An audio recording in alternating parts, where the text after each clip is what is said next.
Welcome to Defeat is Optional, the podcast dedicated to athletes determined to achieve success and overcome adversity. I'm your host, Ronnie Baker, a professional track and field athlete here to guide you through this life-altering journey. In this podcast, I'll share powerful, real, and transformative stories from my own Olympic journey, stories of turning pain into victory, overcoming injuries, and using adversity to my advantage. If you're driven, seeking motivation, struggling with setbacks, or on the verge of giving up, this podcast is for you. You'll discover the power of resilience, tenacity, and most importantly, faith. Defeat is Optional is about gaining mental strength to succeed in sports, all rooted in biblical truth. Get ready to unlock your potential and defy the odds with every episode. Defeat is Optional is not just a podcast, it's a way of life. Real quick, before we dive into today's episode, I want to remind you that you have the ability to overcome any adversity in your life. You are more than capable of success, and in fact, that success is already inside of you. My goal is to help you grow your mental strength so that you can experience it. So dare to venture into the unknown, overcome your setbacks, and become a champion. This podcast is not about me. It's about you and your journey towards victory. Defeat is Optional is about gaining the mental strength to succeed in sports, all rooted in biblical truth. So take the leap with me, subscribe to the podcast, and start your own journey to athletic success and enhanced faith. Together, let's redefine defeat and fuel victory. Hey friends, welcome to Defeat is Optional, the place where I'll remind you of the power of resilience, tenacity, and most importantly, faith. This podcast is all about gaining the mental strength you need to succeed in sports, all rooted in biblical truth. I'm your friend, your host, Ronnie Baker. So I want to ask you guys a question to start out. Have you guys ever wondered how athletes reach the elite level? Today, I'm going to share with you why discipline is a key ingredient to success, and I'm going to offer you 3 easy steps on how to implement it right into your life so that you can increase your willpower and elevate your performance. In this episode, guys, I'll show you exactly how you can be more disciplined in your sport and how you can increase your willpower and stay committed to the goals you set out to accomplish. My goal in this episode is really just to provide you with the practical tools to increase the likelihood that you'll stay committed to your goals and that you'll actually achieve them. If you're listening to this episode, you're probably someone who's super motivated at the beginning of every new year or each new track season. Perhaps you've decided this is your comeback year and you've written down a bunch of goals. But honestly, halfway through your training, you look up and you realize you're completely off track. Maybe you're stuck in a cycle and you're frustrated because you keep coming up short each year and you can't stay committed. You may feel like it's a lost cause, and you're probably saying things like, I've struggled with discipline for so long. You don't know my story.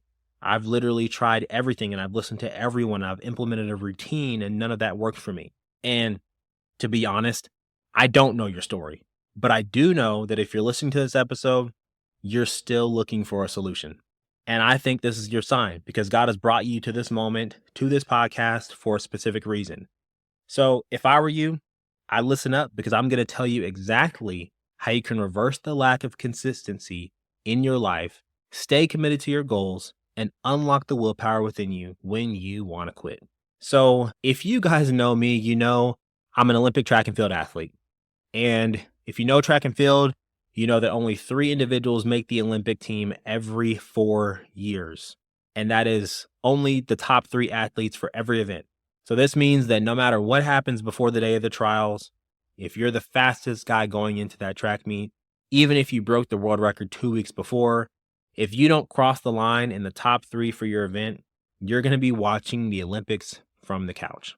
And I say all of that to emphasize that it takes immense discipline to stay focused for 4 years and continue to make the sacrifices needed to secure a spot on that team. And if you guys know anything about the trials, the U.S. team is by far the hardest to make because we have the most depth across our country. And there are a number of guys that could easily run fast enough to represent our country. And most of them are going to be sitting at home on the couch because they only take the top 3. So all in all, guys, staying disciplined is really a lifestyle choice. It's not a fad and it's not something you do for a short period of time. The problem many of you guys face is that you want to be more disciplined, but you're approaching the task as something you're going to do for the next 30 to 60 days instead of integrating it into who you actually are and not just something you do. Discipline is literally about changing the person that you are, changing who you are on the inside, not just changing the external things that you do. So becoming disciplined requires a lot of inner change first. And as a matter of fact, all real change requires inward reflection and a shift in perspective. This has been something I'm learning really over the last 2, 3 years, is that whenever you really want to make lasting change in your life, you do not look at the external things first. You always change who you are on the inside. And that requires a lot of work.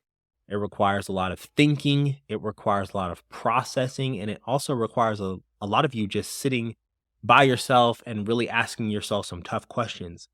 But if you want to change, if you want to be more disciplined, you've got to change from the inside out. So defeat is optional, right? The title of this podcast, it really is a phrase to live by. It's a lifestyle, and it's all centered around your ability to tackle adversity and make the correct choices to put yourself in a winning position. In this case, that means a position to discipline yourself, stay committed to your goals, and achieve your dreams. And I love this quote, defeat is optional. It is something that I have lived my life by, not only just in the last couple years that I've been professional, but really ever since I was really young. I've been in really tough situations in my life, and I've always found a way to persevere.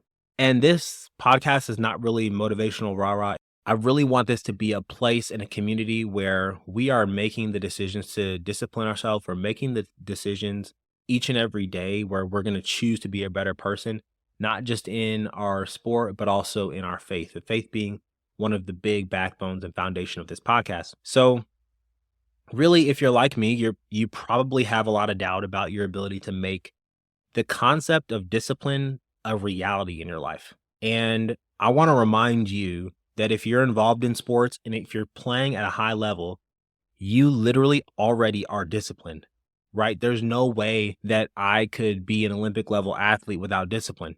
And I also think as athletes, we never really give ourselves enough credit. So I want to start by saying you're better at this than you think. And because of where you are, you actually already have the willpower within yourself to take it to the next level. Nobody gets to perform at high levels without some level of discipline.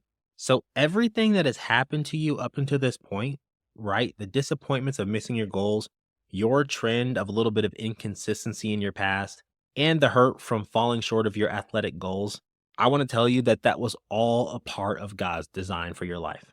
And if you're feeling discouraged right now, I can totally relate to you. And I'm here to tell you that God has you exactly where he wants you to be. All the things you're pointing to as the evidence for why you won't achieve your goals and why you lack discipline, I want to actually tell you that those are the exact reasons why you're going to achieve them. They're the exact reasons why you're going to achieve your goals, because that adversity really is the key to igniting the passion in your life to fix the issues so you can live the life God has for you. Ultimately, a lot of the adversity that we go through, many times people run from adversity. They run and hide from it. There's something that comes up against them that may get in the way of their goals. Some people hide. Some people live in denial and they don't accept that that adversity is there, so they never tackle it head on. And what I want to tell you is that no matter what you're going through, whatever that setback is, whatever that obstacle is, it's creating in you a desire to be better in that specific area. And maybe in this instance, we're talking about discipline. And because you have that desire, you've been seeking out ways to be more disciplined. And now you're here listening to this podcast. So again, God has you in the exact position that he wants you in. And all of the things that have been thrown at you have gotten you to a point where you're going to now make the lasting change that's going to help you take your game, your life to the next level. So there was also really once a time in my life when I was not very disciplined. I was addicted to pornography. I drank and I partied a lot, and I would justify a lot of the actions that I was taking that honestly weren't Christ-centered. I would justify them so that I could feel good about how I was living my life. And I'll be honest, if you've ever struggled with addiction, you understand that ridding yourself of that requires a lot of discipline. But honestly, guys, I've been delivered from that. I'm not in that place anymore. I've shared my testimony of how I overcame those things. And it's actually radically changed and transformed who I am on the inside. So honestly, I'm really here to tell you, I don't care how bad you feel about your lack of discipline or the negative things you've told yourself up until this point to justify why you won't ever achieve your goals. I really don't care about the fear you have, because all of that adversity was the catalyst for me to be more disciplined so I could live a life of freedom.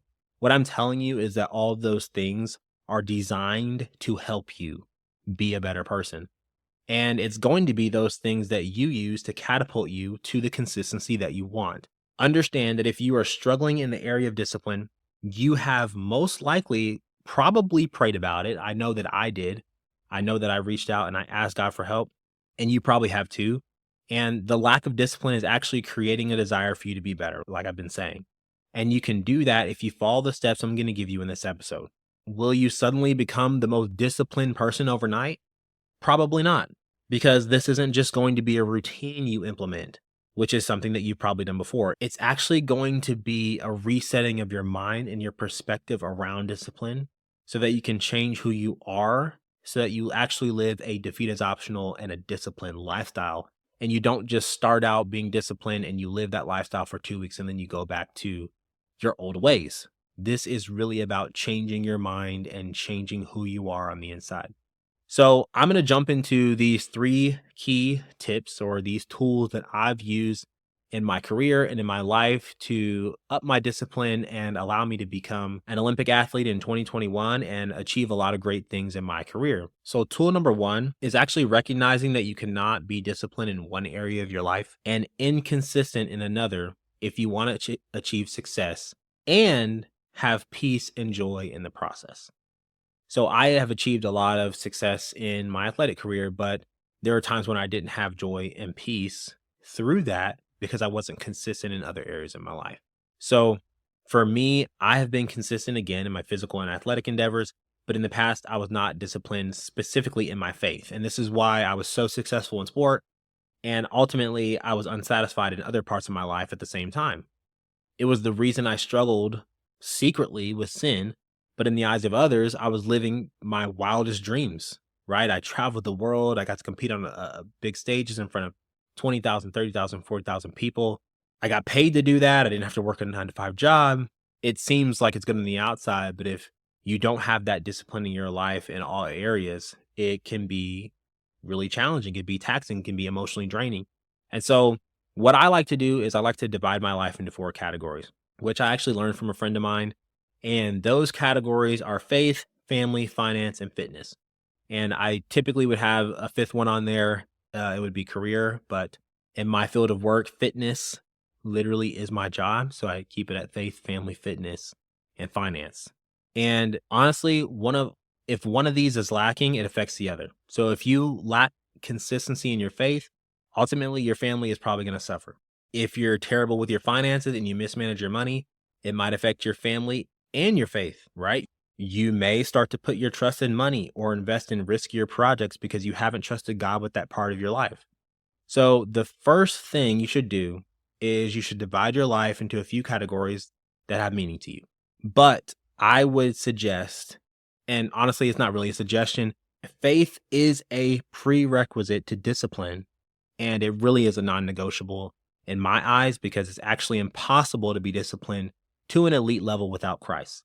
It's impossible to stay consistent and achieve your dreams and goals without faith. So first and foremost, choose your categories, but you've got to place faith at the head of them because without God, you can do nothing.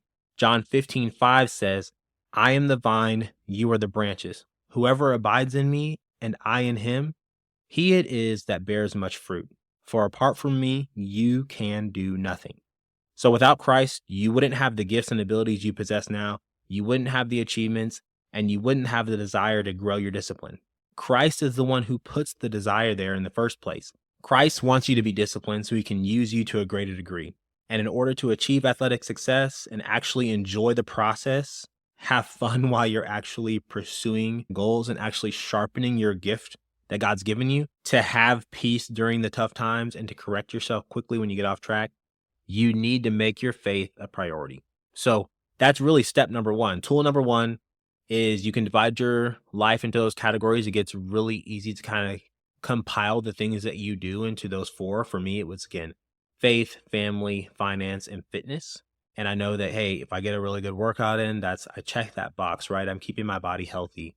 If I spend time with my family, if I have a conversation with my wife, a deep conversation, a meaningful conversation, if I make sure that I manage my money well, or I am investing it properly, and then also spending time with God, those are really my four categories. So step one, putting faith at the forefront of your life, and then also organizing your life into a couple of different categories where you can strive to be better in each one. And faith has to be number one, because when your faith strengthens, your heart changes. And I told you guys that being disciplined is all about interchange. So interchange is the key to lasting external change and correct decision making. Whenever you're making bad decisions, most of the time you don't want to make them. And ultimately, if someone asks you why you made that decision, most people say, well, I don't know. Well, I don't know why I made that decision. Well, I'll tell you this. You made that poor decision because you've always made that poor decision. You've programmed yourself to make that poor decision, and that's what your default is. So in order for you to actually change the decision-making process and make the correct decisions, it can't just be head level. It's got to be heart level. You have to actually change and rewire your brain and your nervous system to be able to make the right choices. So that first thing about putting faith at the forefront of those categories is super important. The second tool that you're going to need, the second thing that you're going to do is you're going to actually set some tangible goals. We're going to actually break those goals into two categories. What you want to do is you're going to have process goals and outcome goals. What I would advise you to do is grab a sheet of paper and write these goals out. So your outcome goals, those are your big goals. Those are the goals that are based upon winning. Outcome goals, they're very difficult to control because of all the outside influences.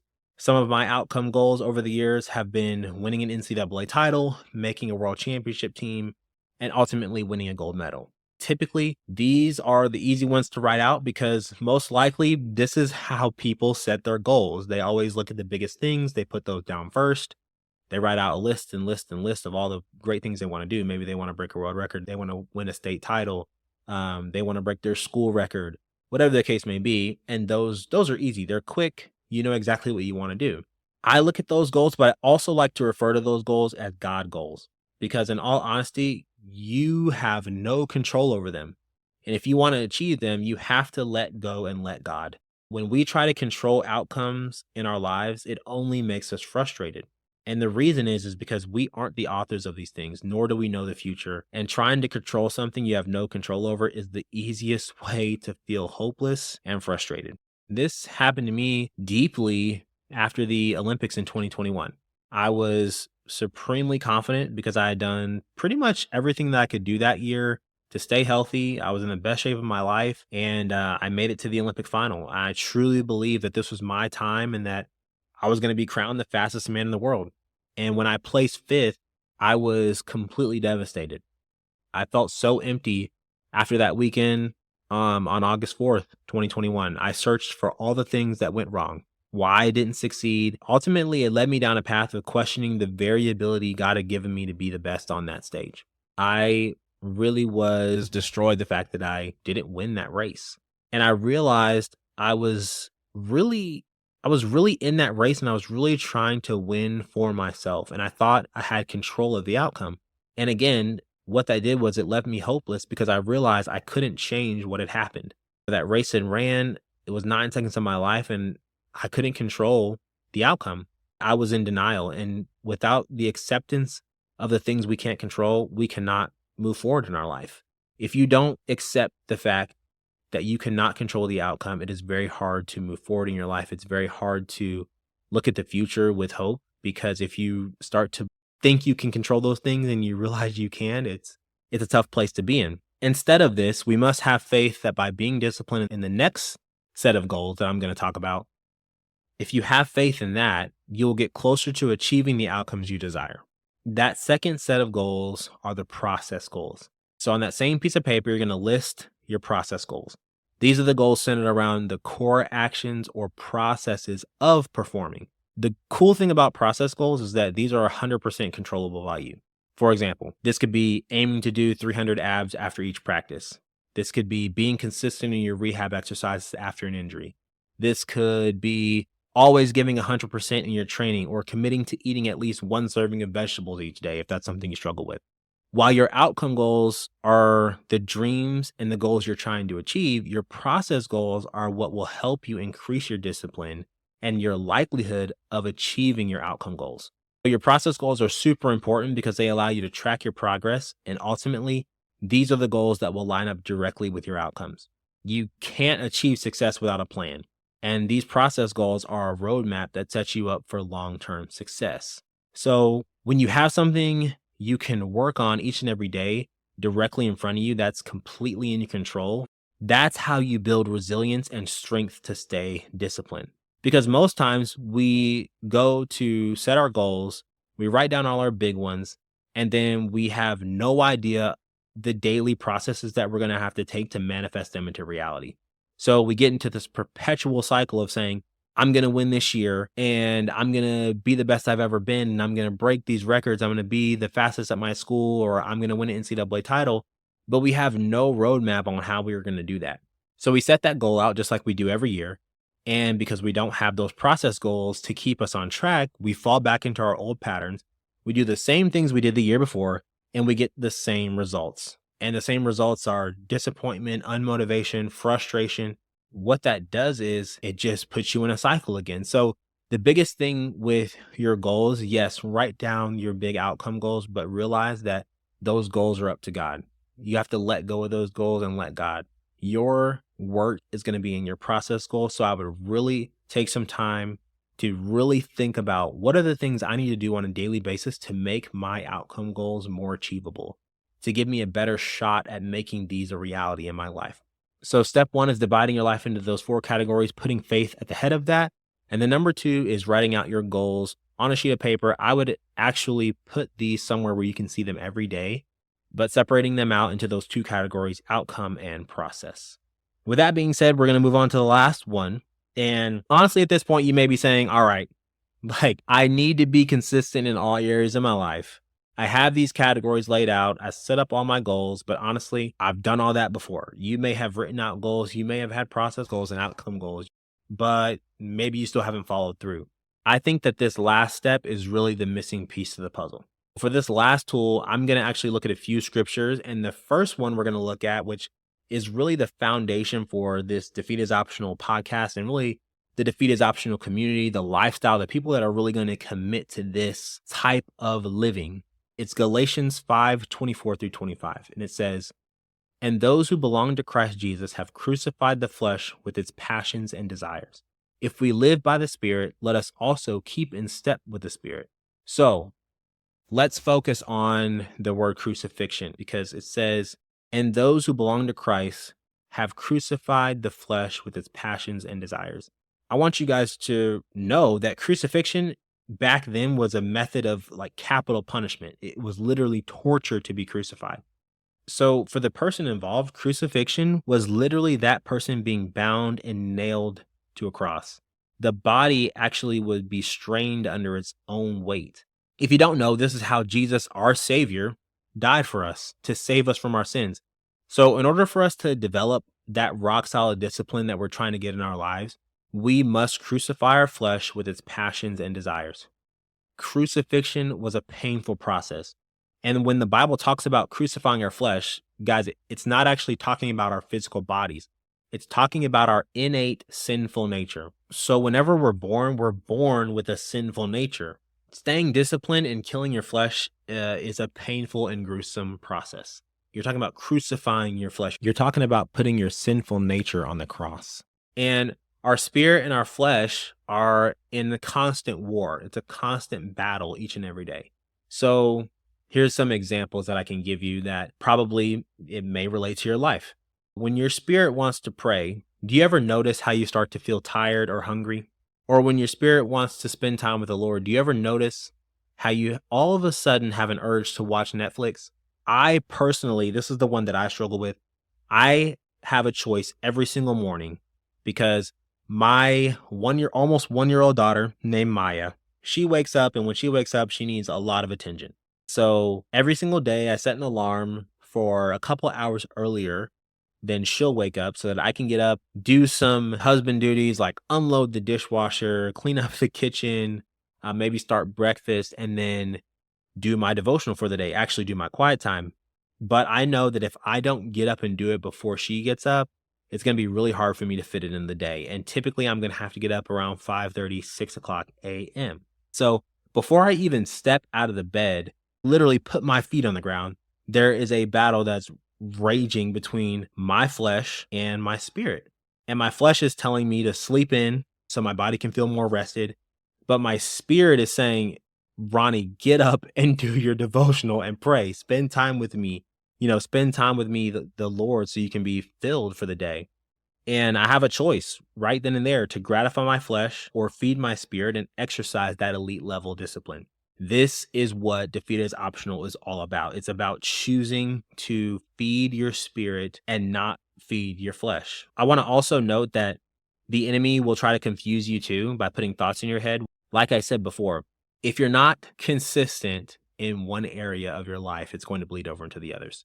So I can choose to do that, but then I'm denying my spirit the spiritual food that it needs, the time with God. So even if I do accomplish all of my goals on the track, ultimately I'm not going to be satisfied because my spirit is going to be lacking. Now, what will happen, and you've probably had this happen to you, is because I chose to strengthen my flesh in that moment, I probably won't be equipped to handle the obstacle that comes up later that day because I'm not spiritually equipped, which leads to me making more poor choices because I'm stressed out about the obstacle I couldn't overcome. Then I feel helpless, and it leads me to seek more gratification of my flesh instead of taking my problem to God. And now again, I'm in a cycle of not being disciplined. You can see how that pattern perpetuates itself when you don't choose to put faith at the forefront to make the decisions to not feed your flesh, but to feed your spirit. When you choose to make the hard decisions, you can be strong and you can stay disciplined, but you need God to be able to stay disciplined and to have that strength. He's the only way that you're going to overcome sin and crucify your flesh daily. I can't stress this enough. If you keep putting off feeding your spirit, you're not going to have the strength to be able to overcome your daily obstacles. And every time you do that, what it's going to do is going to put you in a situation where your flesh is going to be stronger than your spirit. And so those process goals that you wrote out, that roadmap to help you get to your outcome goals, if you're not feeding your spirit, when it comes down to doing the 300 abs, when it comes down to doing the extra rehab from your injury, when it comes down to not eating the ice cream, you're going to choose your flesh every single time. So it's vitally important that you really take this third tool and you apply it to the best of your abilities, because this one is the main key to success and staying disciplined. I want you to know that this tool is by far the most important. It's living the lifestyle of feeding your spirit and dying to your flesh. Really, the only true way to change your heart and develop rock solid discipline so you can start to live free and have peace while also achieving those dreams God's placed on your heart. Understand this too, that before Jesus went to the cross, he knew he was going to die. Before he went to the cross, he prayed to God this prayer. He says, "My Father, if it is possible, let this cup pass from me. Nevertheless, not as I will, but as you will." I want you guys to notice that Jesus himself asked his heavenly Father for help to live according to the Spirit and to be obedient. So you yourself are not going to be able to develop extreme discipline without his help either. I want you to know that if you're going to live and choose to live the Defeat is Optional lifestyle, you're going to have to choose your spirit over your flesh. You're going to have to make some sacrifices, but ultimately, like I said, that's going to change your heart because you're going to be feeding your spirit. You're going to be connecting with God. You're going to have more faith. And that's ultimately going to help you in every single other area of your life that we talked about in step 1. And so if Jesus needed help, you need help too. There's no way that you can have that elite level discipline if you're not asking God and inviting him into that space in your life. So within crucifying your flesh, you also need to ask yourself this question. You need to ask yourself, why do I want to accomplish the goals that I've set out to accomplish? Why do I want to accomplish these big outcome goals? And I want you to know that as an athlete, having big aspirations and massive dreams is a great thing. And I honestly believe you can achieve all of your dreams and goals if you obtain a Defeat is Optional mindset. Here's the thing. We can fall short when those goals are not in alignment with God's will for our lives. You will fall short of your goals if they're not in alignment with God's will for your life. So what does that mean? Your goal may be to win a title in your respective field. It may be to be the greatest in your sport. It may be to break a world record. Those are all great things, but I'm going to tell you right now, if they're ego driven, they are not in alignment with God's will for your life. I'll be honest with you guys, this was my issue early on in my career. I wanted to win. I'll tell you guys honestly, wholeheartedly, this was an issue for me early on in my career. I really wanted to win, and I still want to win, and I still want to be one of the greatest. I wanted to stand atop the podium. Honestly, what athlete doesn't? Why will we put ourselves through all this crazy training, make all these sacrifices, eat healthy, get up early? What athlete doesn't want to stand atop of the podium? You literally get to claim that you're the best in the world at something and that you've sacrificed and worked extremely hard for something. I am not saying that this isn't a goal you can have. What I'm saying is, if the goal is centered around you chasing recognition, you chasing money, you chasing clout, even if you do somehow achieve every outcome goal on your sheet, you'll feel empty inside. You will have achieved literally everything, but you won't have any lasting peace about it. So being in alignment with God's will means dying to your own will. And this directly coincides with the crucifying of your flesh and your own passions and desires. As it says in Galatians, it's okay to have income goals and performance goals, but we can't let them consume us and we can't let them take precedent over God's will for our life. That's why in everything your faith must come first. Remember step 1, faith first. That's why the question that I led with was, why do you want to accomplish these goals? Again, it's not about changing your goals. It's about changing your heart around why you're doing them. Jonah 2:8 says, those who cling to worthless idols turn away from God's love for them. So an idol is a person or thing that is admired, loved, and worshiped by someone. If you know that you've put your goals over your walk with Christ, then your goals have become an idol. If your actions aren't motivated out of Christ's love, but for the love of accomplishing your ego-driven goals, you have an idol in your life. But if you can recognize it, it's never too late to make God the head of your life. You can start today by crucifying your flesh and choosing to exercise discipline in your life. We're coming to the close of this episode. If you can start to wrap your head around these 3 simple steps that I've given you, I promise you'll be on your way to developing the discipline you'll need to really hit your goals and each and every day to get you that much closer to achieving your dreams. To recap, you want to remind yourself that discipline is not a fad, it's a lifestyle. And you want to be disciplined in all parts of your life, not just in one area. And you've got to make faith an area you're extremely committed to. Secondly, you want to be practical and you want to put your goals in front of you. You want to make them visible so you can see them each and every day. And third, you want to get in alignment with your Heavenly Father. Ask God to correct your heart if it's off base. Then you've got to make the daily hard decisions to crucify your flesh and feed your spirit. Lastly, the big thing is keeping God as your why. Not putting any idols over him, not putting your career over him, not putting your goals over him, making him the center of your life and making it your mission to glorify him instead of yourself. That's the only way you're going to be able to stay committed, because you're not going to be doing something for yourself. I mean, ask yourself this: whenever you do something for yourself, typically when your goal is really self-centered, the motivation leaves you really quickly. I know for me, when I was growing up, I knew that I wanted to do something big in my life so that I could help my family. My family was always the main goal. So that drove me even more. Whenever it became all about me, the motivation for wanting to succeed always left. You got to make sure that your why is centered around glorifying God and making sure that it's not self-centered. That way you can have a pure heart while you're pursuing and perfecting the gifts that God's given you. So ask for God's help and he will come to your aid. The Bible says, ask and you shall receive. So sooner than later, you're going to notice that you're going to become stronger. You're going to be more relaxed around your goals, and you're truly going to focus on the process, and you're going to let God handle the outcomes. That pressure to succeed is just going to fall away. That's what happens. So remember, discipline is achieved by a change of heart. I want to thank you guys for listening. Do me a favor. If you enjoyed today's episode and it helped you, then share it with a friend. Remember, Defeat is Optional is not just a podcast. It is literally a way of life. It's a series of choices you get to make each and every day to overcome adversity and achieve your dreams. So make sure you subscribe to get your future alerts about upcoming episodes so you can build more mental strength through biblical truth. I love you guys so much, and I look forward to seeing you in the next episode.